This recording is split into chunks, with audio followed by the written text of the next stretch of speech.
Bien, el caso BSL. Este pequeño vídeo tiene como objetivo servir de ayuda para el análisis y la lectura del caso de Bruxelles Service Linguistique y los objetivos de aprendizaje de esta actividad son los siguientes. Al final de esta actividad o mediante la realización de esta actividad se pretende que los estudiantes sean capaces de describir y comentar aspectos organizativos fundamentales de una empresa de servicios lingüísticos en varias áreas o dimensiones, como por ejemplo las operaciones, o el marketing y las ventas, o las finanzas y la gestión en general.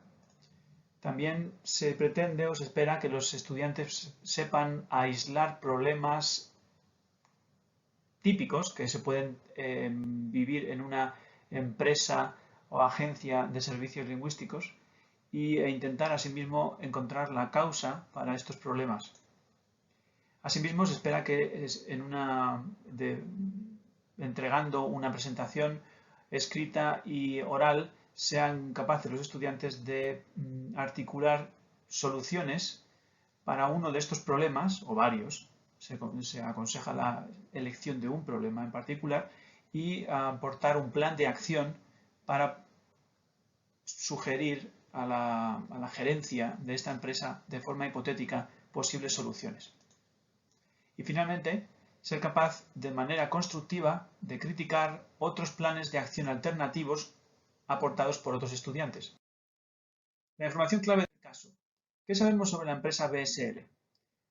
Leyendo el caso, encontramos que la empresa BSL, su nombre lo indica, Bruxelles Service Linguistique, está radicada en Bélgica y Bélgica es un país especialmente importante para los servicios lingüísticos, dado que ahí se encuentran parte de las instituciones europeas de la Unión Europea, que son uno de los compradores más importantes de traducción e interpretación del mundo, y asimismo encontramos que la empresa se encuentra entre los principales proveedores de servicios lingüísticos del mundo. De hecho, según nos dice el caso, es una de las 20, o en el momento de escribir el caso, era una de las 20 principales empresas de traducción del mundo. Fue fundada en 1987, de una forma muy típica, como sucede con muchas de esas empresas, por Marie van der Velde, que seguramente era una traductora independiente y a base de acumular clientes y pedidos, acabó subcontratando su trabajo y fundando una empresa. Y muchas empresas, en mi experiencia, aparecen así, o aparecían así sobre todo en sus primeros momentos como agencias de traducción. Evolucionan de una empresa unipersonal a una agencia. ¿Qué servicios ofrece? En el caso se nos cuenta que ofrece servicios de traducción, por supuesto, traducción escrita, es su negocio, su actividad principal. Y luego, aparte de estos servicios, se ofrecen también servicios que acompañan a la traducción, son servicios auxiliares, como lo que en inglés llamamos DTP o Desktop Publishing, que son servicios de maquetación. Una persona se encarga de, utilizando paquetes de software o suites de software especializado, se dedica a tomar documentos y a formatearlos para que sean documentos vistosos, atractivos, funcionales y que se puedan publicar. Y luego también nos cuenta el caso que tenemos un pequeño porcentaje, un 4% de los servicios de BSL se dedican a servicios adicionales o servicios extra, como por ejemplo, o diferentes a la traducción y la maquetación, que son la interpretación y el doblaje. ¿Qué más sabemos? Desde el punto de vista de los servicios, de los recursos humanos, la empresa tiene más de 250 empleados. En mi experiencia, una empresa de traducción que tiene más de 250 empleados en distintas áreas es una empresa bastante grande. Aproximadamente 2.000 traductores externos. Fijémonos en la naturaleza del negocio, que se ve claramente aquí en BSL y en el caso de negocio que estamos estudiando.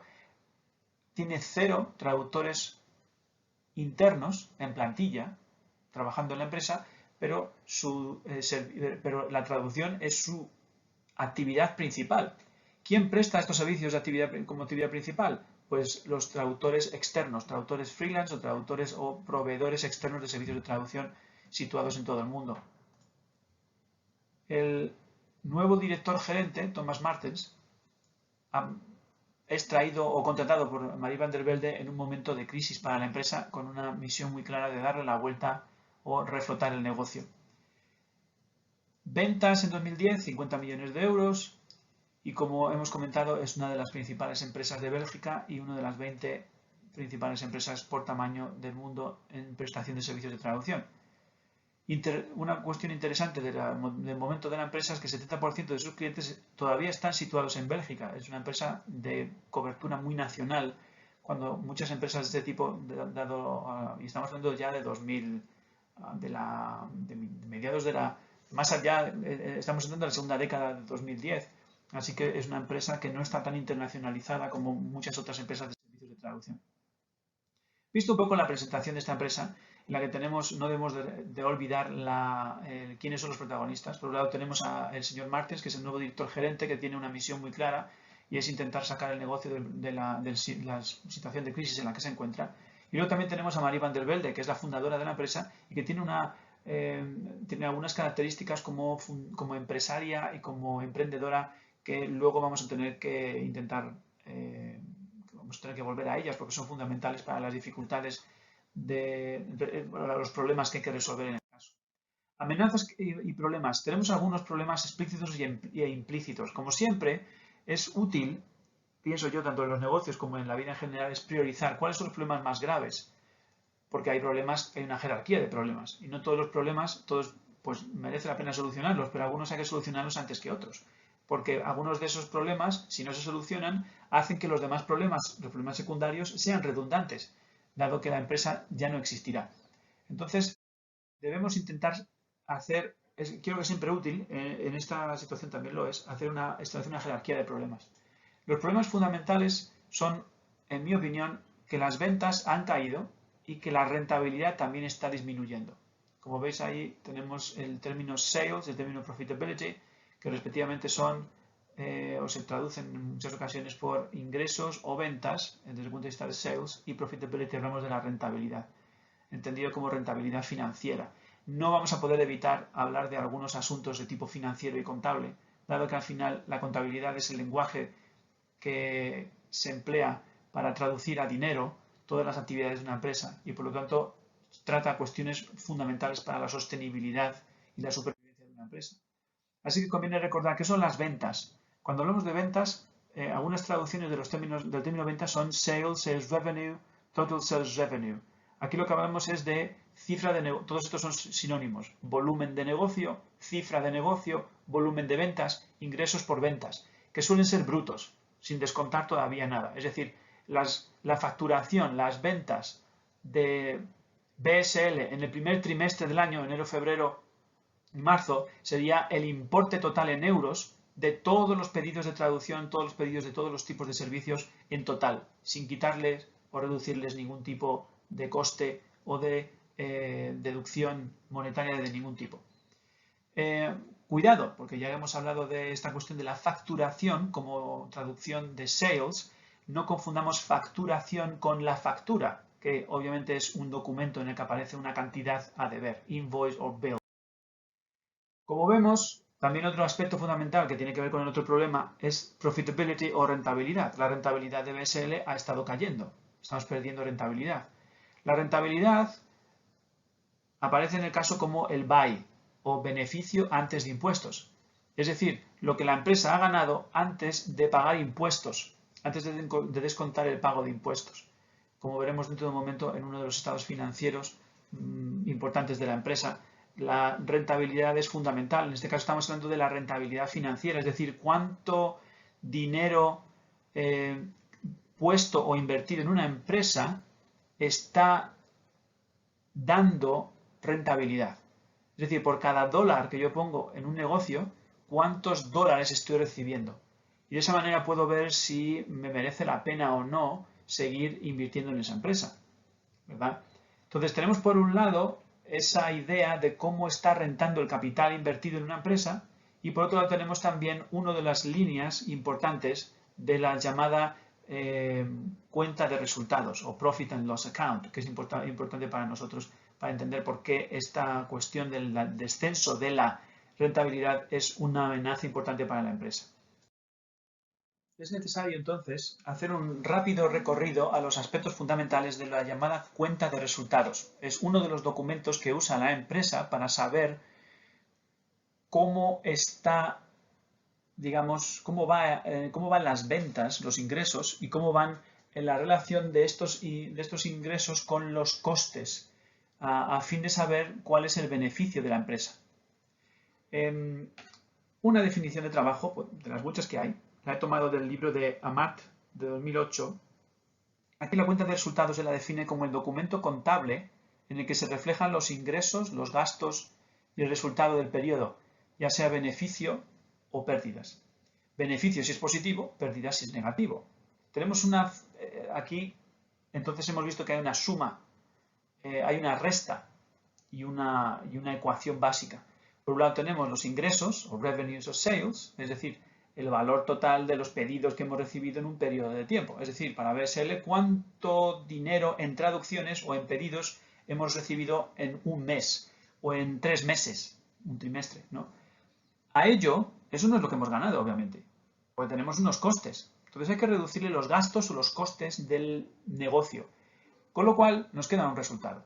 Este resultado puede ser positivo, beneficio o utilidad, como se le llama en América Latina en algunos países, o puede ser negativo, pérdidas. Si he ingresado menos de lo que he gastado en producir esos servicios, tengo pérdidas.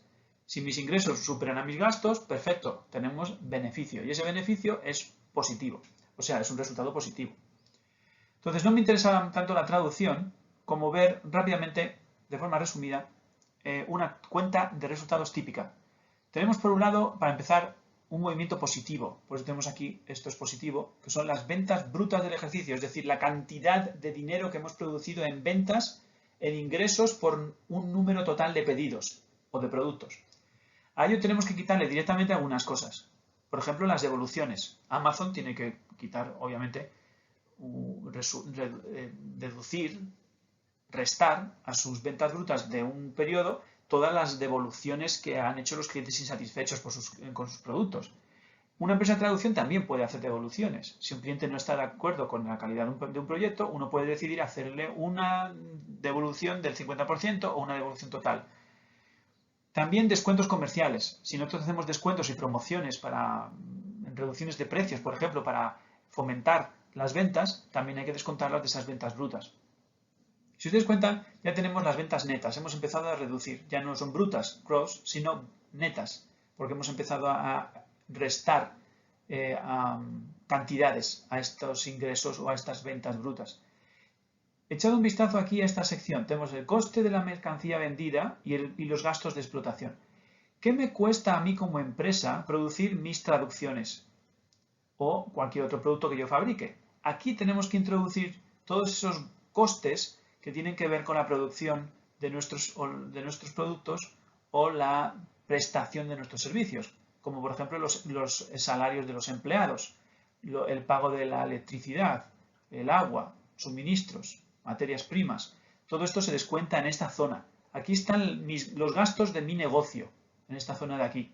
¿Y qué nos queda cuando quitamos los gastos del negocio? El beneficio neto de explotación.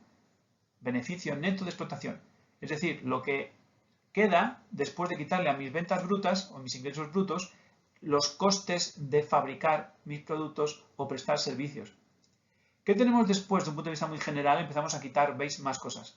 Tenemos ingresos financieros. Quizá la empresa tenga algunas inversiones que le traen ingresos de tipo financiero. A esto se le puede sumar. Pero aquí lo que tenemos, hemos llegado, como veis, ya al BAI, BAI con dos IES. Beneficios antes de impuestos e intereses. Esto es el dinero que la empresa ha ganado antes de pagar los impuestos al gobierno y antes de pagar intereses a los bancos o a prestamistas por deudas, créditos que tenga la empresa.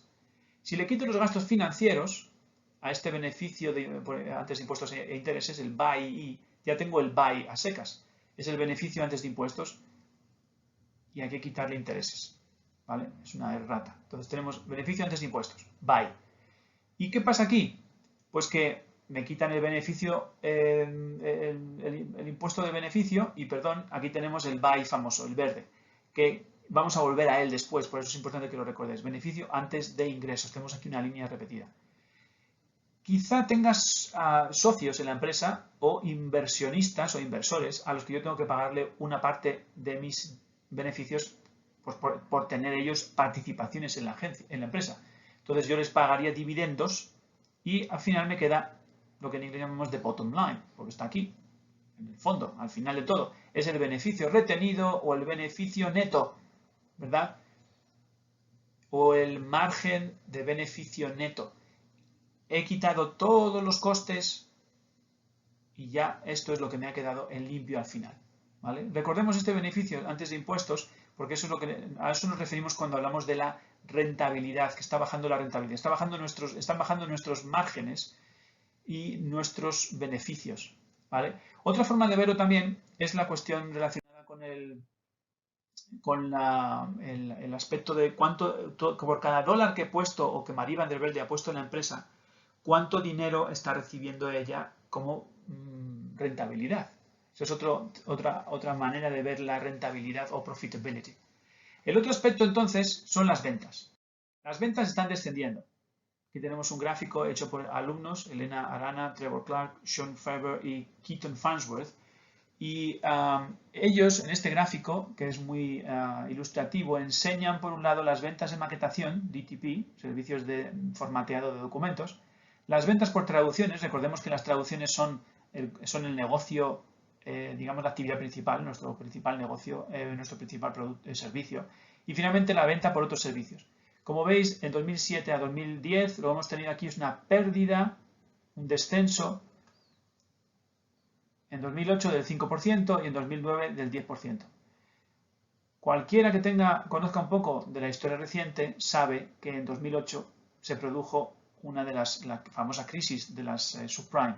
Entonces, una de las causas, obviamente, del descenso de las ventas es que las empresas están teniendo problemas y los otros clientes han reducido el presupuesto para traducciones y por lo tanto han llegado menos pedidos, porque todo el mundo lo está pasando mal financieramente después de la crisis. Y ahí se explica esa caída. Aquí, sin embargo, en 2010 se mantuvieron más o menos constantes, pero en una pérdida importante con respecto a 2007. ¿Qué significa esto? Pues que están entrando menos pedidos, nos están pidiendo menos traducciones y por lo tanto estamos la parte superior de la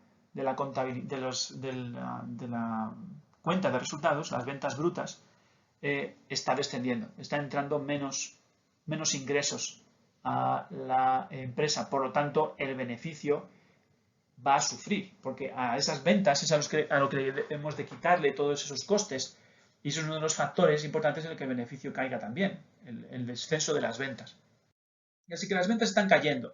Y por lo tanto, cuando miramos a la rentabilidad, nos damos cuenta aquí de que tenemos una rentabilidad que está bajando también. Como veis, en 2009, año horrendo para la empresa, se ha precipitado el beneficio de forma importante. Es decir, esa última línea, ese beneficio antes de impuestos, antes de llegar a pagar los impuestos al gobierno, que sería lo que llamamos el impuesto de sociedades o corporate tax, resulta que nos encontramos con que la empresa ha tenido un descenso sustancial al 7,46% cuando estábamos en un 13,40% en 2007. Fijaos que en 2010 la rentabilidad sube otra vez. Y si os habéis fijado, habéis leído con cuidado el caso, habréis visto que esto coincide en 2010 con la llegada del director gerente Martens y con las medidas que Martens pone en práctica para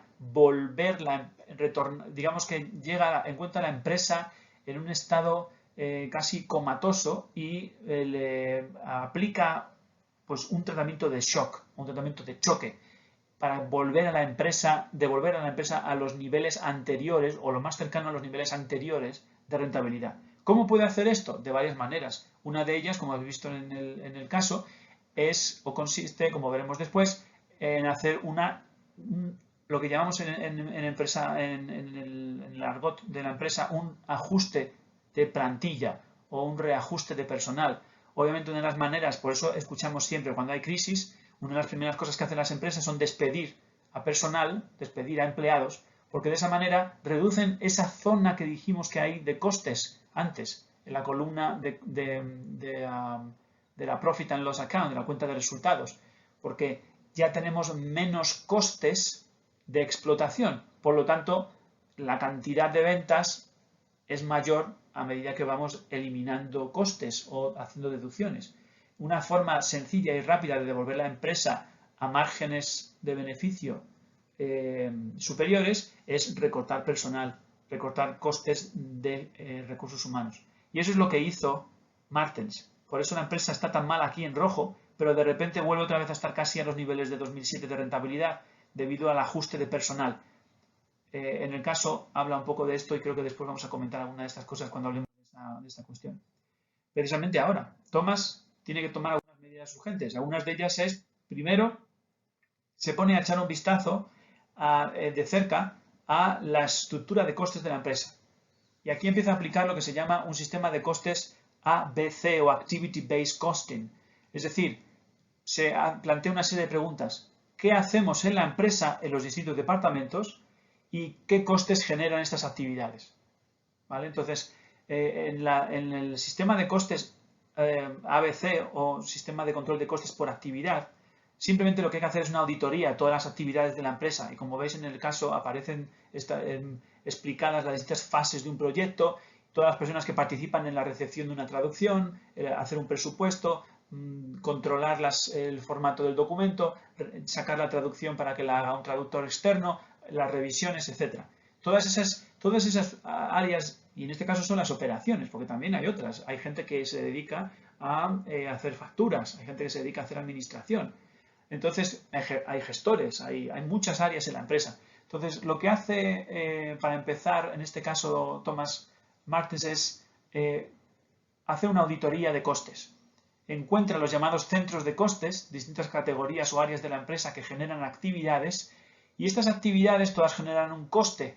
Y la idea es averiguar cuál es el inductor de esos costes. ¿Qué variable hace que los costes suban o bajen? Luego veremos un ejemplo de esto con más gráficos. Luego tenemos, por ejemplo, también la reducción de costes fijos en un 15%.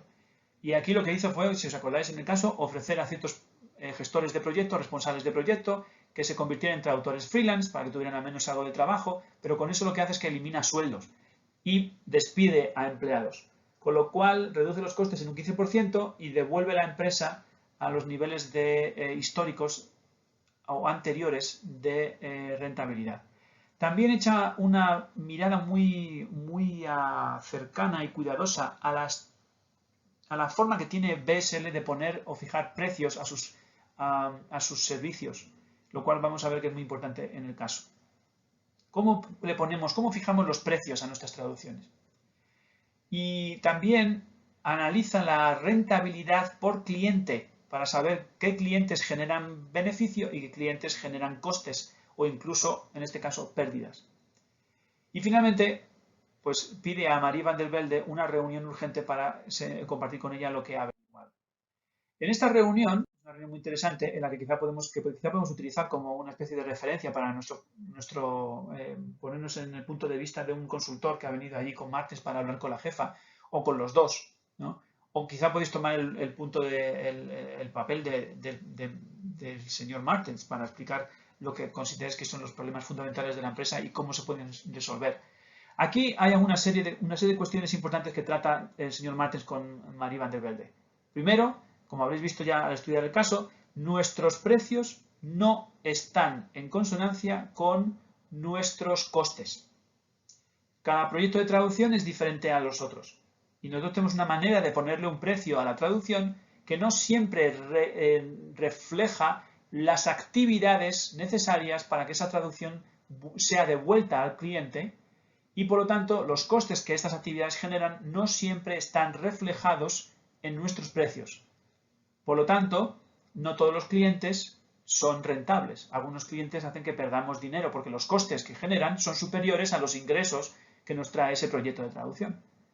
En el caso se mencionan algunos problemas, algunas actividades, algunas peculiaridades de proyectos que son las que dan lugar a esa subida de costes de cada proyecto. Y claro, Martens dice, tenemos que tomar alguna medida con respecto a esto. ¿Vale? Entonces aquí vemos que en el caso hay hemos visto dos problemas fundamentales, la rentabilidad y las ventas. y hemos visto algunas de las, digamos, medidas o acciones de Thomas Martens para intentar conocer mejor la empresa. Ya hemos visto que ha hecho un reajuste de personal para incrementar la rentabilidad, pero hasta ahora queda por ver si se puede hacer algo más con las ventas, ¿vale? Lo digo porque merece la pena en el análisis fijarse en un área de la empresa y en algún problema particular. No podemos verlo todo en 5 minutos. Por un lado tenemos las operaciones y la producción. ¿Qué hacemos para producir para crear nuestras traducciones? ¿Hay algo en esa fase de gestión de proyectos, en el área de operaciones, que se pueda mejorar? Las relaciones con los clientes es un aspecto muy importante de esta reunión, porque como recordaréis, Marie van der Velde no está muy abierta a renegociar las relaciones, los términos de los contratos que tiene con clientes, que son en algunos casos muy antiguos, ¿verdad? Entonces eso es un problema, la resistencia a mejorar las relaciones de clientes cuando estas relaciones con los clientes pueden ser negativas para la empresa. Luego tenemos también el marketing y las ventas, que esto tiene un poco que ver con el descenso de las ventas, porque ya hemos visto antes que una manera de devolver la empresa al terreno de la rentabilidad, a los números verdes, es, como quien dice, es eliminar personal, eliminar costes fijos urgentemente, y de esa manera sube la rentabilidad, porque los costes son menores. Y las ventas que tendremos que quitarle menos costes, por lo tanto el beneficio se puede nivelar con lo que teníamos antes. Eso es algo que hace Martens nada más llegar. Sin embargo, ¿qué podemos hacer en un momento de crisis, en un momento difícil, para que las ventas crezcan? ¿No? Eso es una área también en la que se puede ver, es la que se puede hacer un plan de acción y no está demasiado visto en el caso. La relación con los proveedores también es muy importante. La relación con los proveedores en este caso es fundamental para la empresa, porque hemos dicho que la empresa, aunque su negocio, digamos su actividad de negocio crítica, fundamental, es la traducción, resulta que no tiene ni un solo traductor interno. Todos los traductores están fuera. Eso significa que el valor añadido, fundamentalmente, está fuera de la empresa, ¿verdad? No todo, pero en la traducción la realizan agentes externos, proveedores. Nuestra relación con esos proveedores es fundamental y también se tiene que, digamos, reevaluar.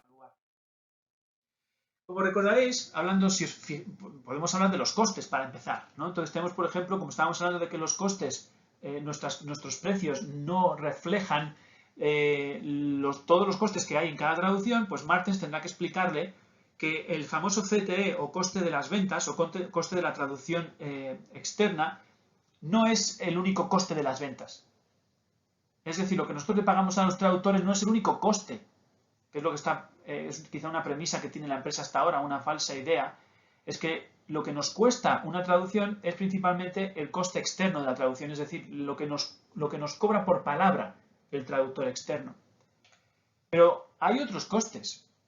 Hay gestores de proyectos, hay otro personal interno de la empresa que participa en la creación de los proyectos, hay maquetadores, los famosos GTP experts, que tienen que formatear todos los archivos que llegan para que sean archivos, digamos, que se puedan vender o devolver al cliente. Y hay muchos costes, además del coste de las traducciones. Estos costes fijos son aproximadamente el 40% del coste de la traducción, ¿vale? Entonces, al final, tenemos que tener en cuenta que, por un lado, la empresa lo que ha estado haciendo es añadir al coste de la traducción externa un 37% de margen para calcular su margen de beneficio. Pero también hay servicios extras por los que se suma un 20%. Sin embargo, como hemos visto y como Martens le explica a Marie van der Velde, hay veces en los que recibimos proyectos que tienen costes extra, además de la traducción, que no se están incluyendo en la factura o que no se están incluyendo en las ventas. Sí que eso es una cuestión fundamental. ¿Qué conclusiones tenemos en la reunión con Marie van der Velde y Thomas Martens? Pues 15 de las cuentas de clientes están siendo ruinosas para la empresa. Son clientes históricos de muchos años, pero nos están haciendo perder dinero porque nos mandan, por ejemplo, muchos documentos en papel que tenemos que formatear y a partir de los cuales hay que crear documentos en archivo. Eso incrementa, obviamente, el coste de traducción y no estamos cobrando adecuadamente estos costes, no se están repercutiendo adecuadamente al cliente. Tenemos formas de trabajar un tanto anticuadas.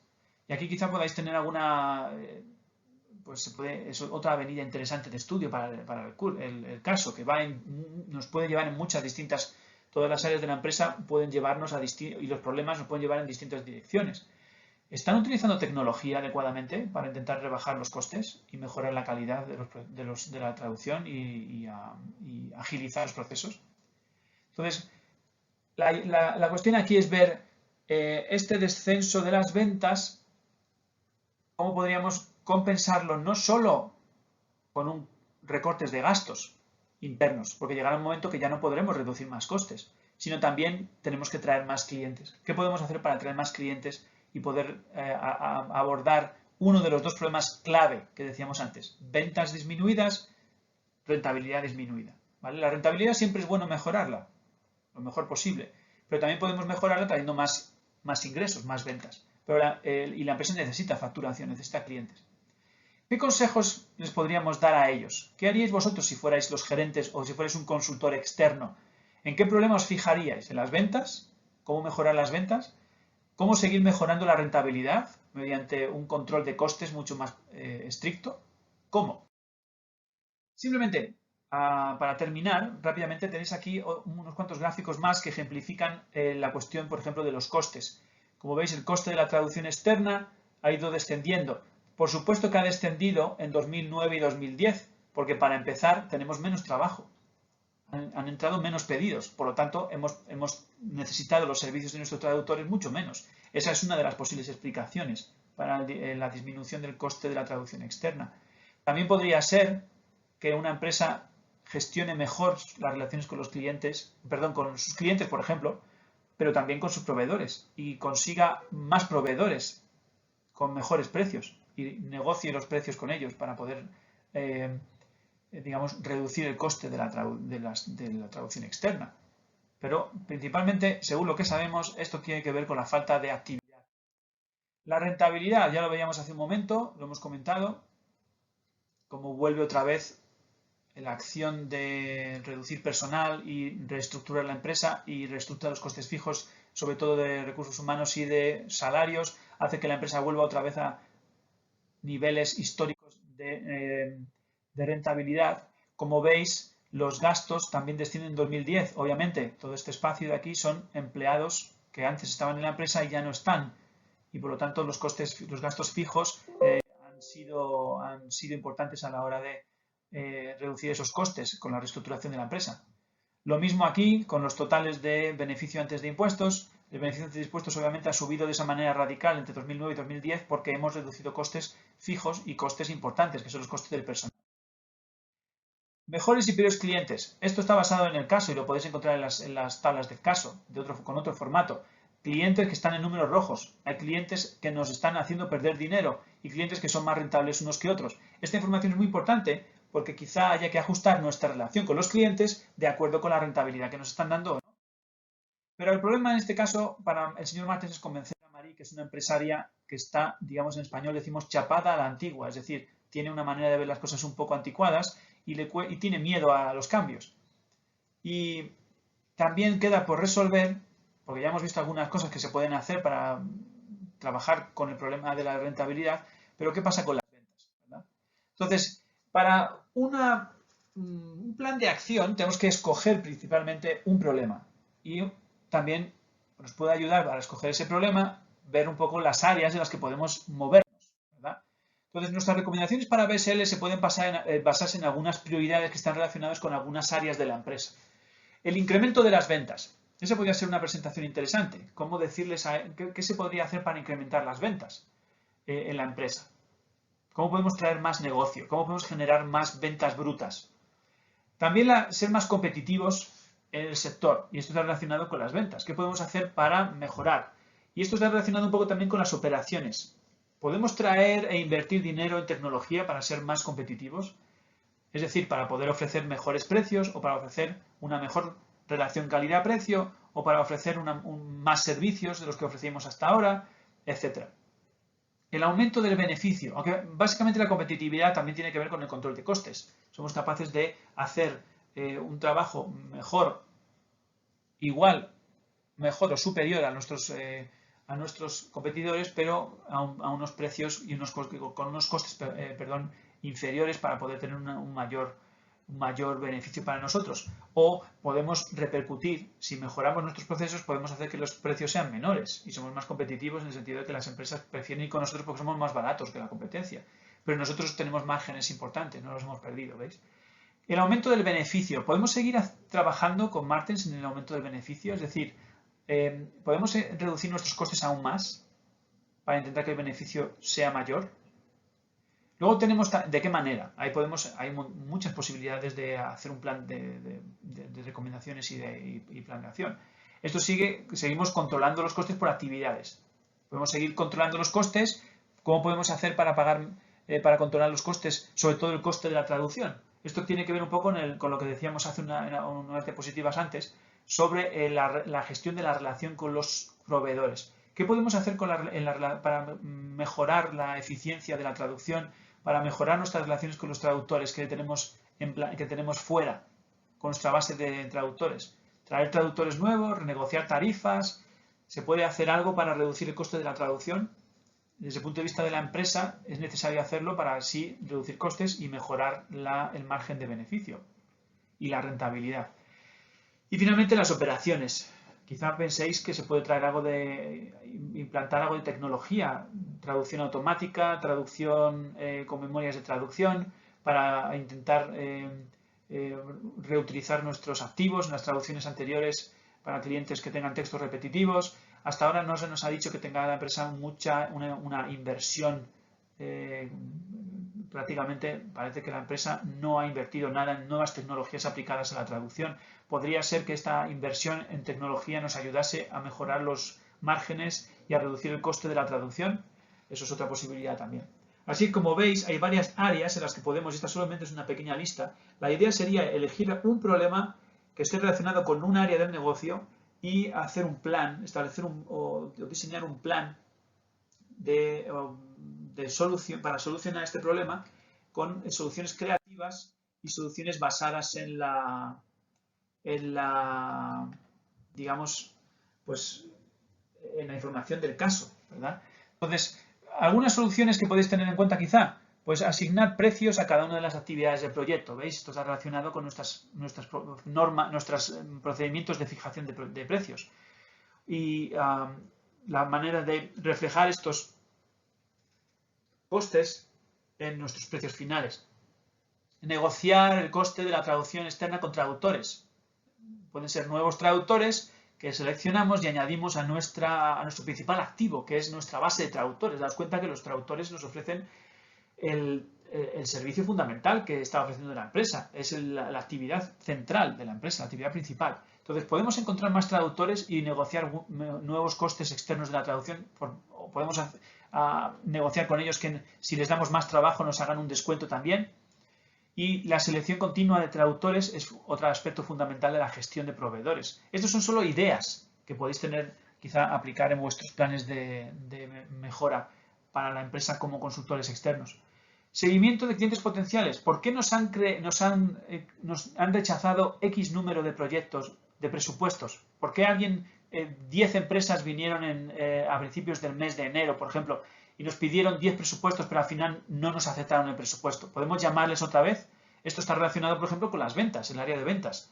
Podemos intentar arañar más ventas de clientes que nunca llegaron a ser clientes o clientes potenciales que rechazaron presupuestos. Podemos ofrecerles unas mejores condiciones y quizá en el futuro ganarlos como clientes. Tienen necesidades de traducción ahora mismo. Esto es pues buscar nuevos clientes, ¿veis? Es el área de ventas, el área de marketing.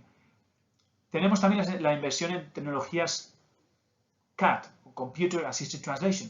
Es decir, podemos invertir en traducción automática o traducción asistida, CAT, y aumentar quizá la productividad de nuestros traductores y la rentabilidad de cada proyecto. Y finalmente, la captación constante de clientes. Muchas empresas de traducción tienen o tenían tradicionalmente departamentos comerciales muy pequeños.